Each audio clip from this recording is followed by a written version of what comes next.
Week 1, welcome to my corner of the world.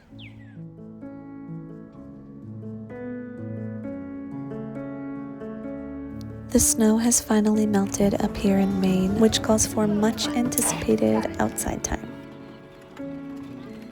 These boys definitely experienced a little bit of cabin fever the last few weeks. Me too, boys. Me too. The last couple months, I switched from consuming a lot of content to creating a lot of content, and I truly feel like I'm getting my spark back again. When there is so much noise going on and your attention span is shot, it's time for a change.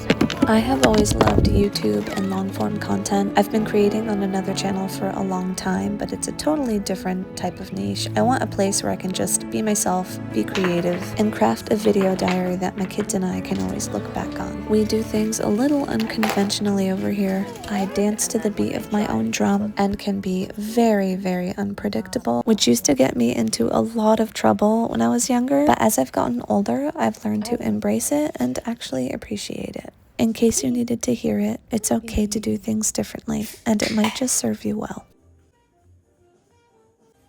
My kids and I are in the process of making rock food for the mud kitchen, so we're just painting it. It takes a little while because we have to paint it, let it dry, paint it, let it dry, but we're getting there. It's the end of the week, which means slim pickings in the pantry, so I'm gonna make some snacks.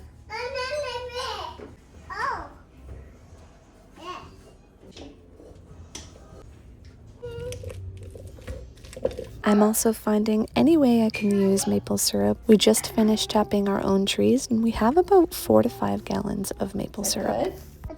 Maple. A secret to very moist banana bread is use an extra banana in either cottage cheese or Greek yogurt. I promise you it will be the most moist banana bread you've ever eaten. Plus you get some extra protein, which is always good.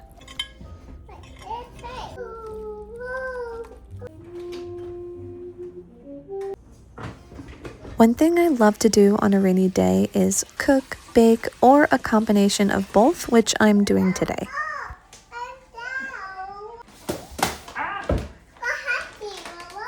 After rummaging through my pantry, I found all the ingredients I needed to make these energy balls. They are picky eater approved, and they have a base of oats, flax meal, and coconut with peanut butter mixed in and chocolate chips, a little bit of maple. They're delicious. And on to dinner. I decided to make a coconut chickpea curry because it was ingredients that I had at home, and it's fairly quick to make.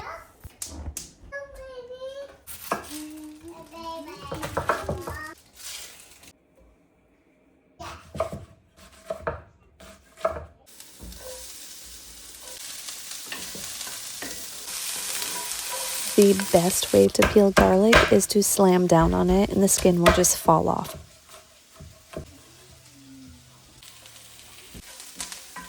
And this Swiss can opener by Kuhnrikon is probably the greatest can opener ever invented. Thanks, Mom, for turning me on to it.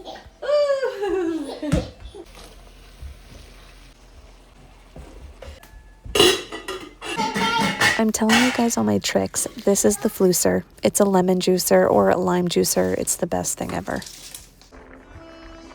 Don't forget to put on some smooth jazz when you're cooking. It just elevates the entire experience. My kids eat everything the adults eat. I think it helps to train their palate to be open to lots of different types of food.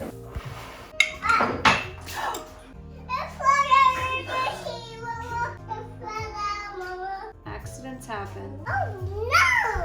I do have a picky eater, but I'm hoping he'll grow out of it. If he doesn't want to eat, that's the choice that he's making, but I will not be making him another dish. This banana bread came out so scrumdiddlyumptious and moist. It was so good, it deserved a yummy dance.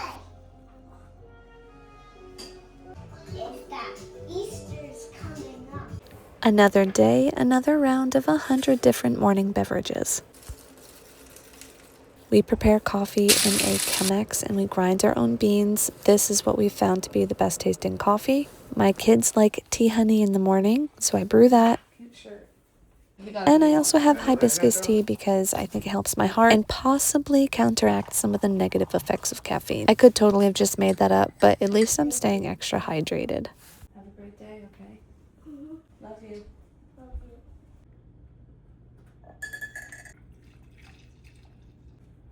I've started a new routine where I take my morning beverages, bring them into my bedroom, and read a couple chapters in a book. It's been a really great way to start the day. Breakfast this morning was oatmeal, walnuts, blueberry, and tart cherries with a little bit of cream and some maple syrup. Oh, and I did dust some flax meal on top for that extra fiber. Oatmeal is always loved by everybody in the house. I can't wait to start adding the details on this rock food because this part is kind of tedious, just painting them all. A couple years ago, we built 2 off-grid cabins on our property for short-term rentals, and it's about the time that we need to start getting them ready for guests. We're also scouting out another area for a cabin that's super rustic, where it's really just gonna have a bed, bedside tables. We'll leave a couple water bottles in there for people, and then there's gonna be an outhouse. It's just a quick, like, I need to rest my head at night, I've been driving a lot kind of situation.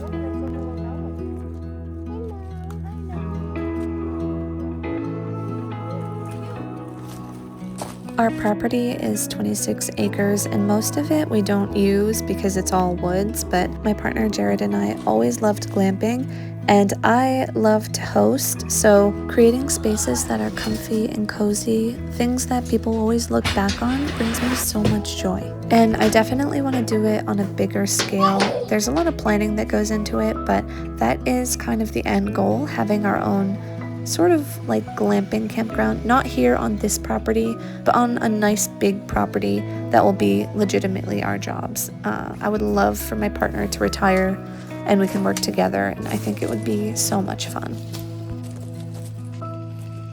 It's certainly a lot of work, a lot of upkeep, but when you're doing something you love, it really doesn't feel like work. I'm at that weird point where I'm realizing, especially with 2 little kids, that I'm only one person, so I can't really do all this upkeep by myself anymore. So I think this 3rd cabin will be our last one in this property, save all the money so we can really start planning for the next adventure.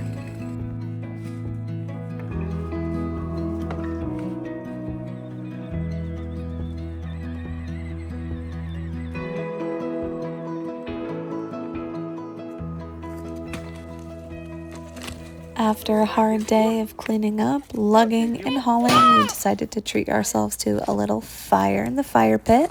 It's a great way to end the day.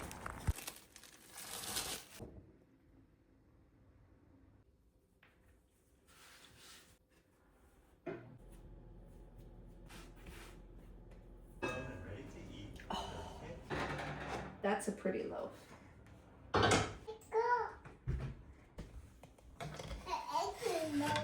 That is bread. Sourdough bread.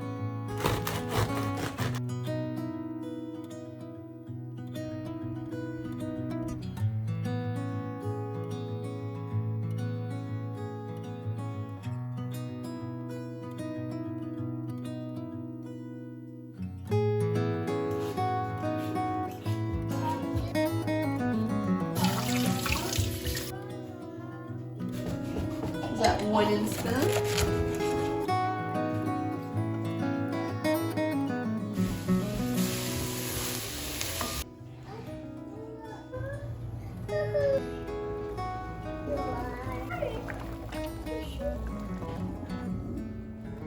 Very happy to report that I finished some of the rock food. I love it. I don't know why I didn't do this sooner. My kids are gonna have so much fun in the mud kitchen this summer. Look at this watermelon, and of course I had to add some glitter paint. I have to give all of the credit to Pinterest because it inspired me and I copied a lot of other designs just because my brain doesn't work that way, but I am very good at copying. Snuggly girl. Here was another Pinterest idea, planting jelly beans so that they can bloom into lollipops. It wasn't like the greatest hit, but I thought it was super cute. These were my kids' Easter baskets. I have an 18-year-old and an almost 6-year-old and almost 2-year-old. I think they were very pleased with the Easter bunny this year. I just got these bird feeder poles, which I think are called shepherd's hooks, but I love to watch the birds. It's like a hobby of mine. And I started being more consistent with journaling, which is so much fun. If you've made it this far, thank you for watching, and I'll see you in the next one.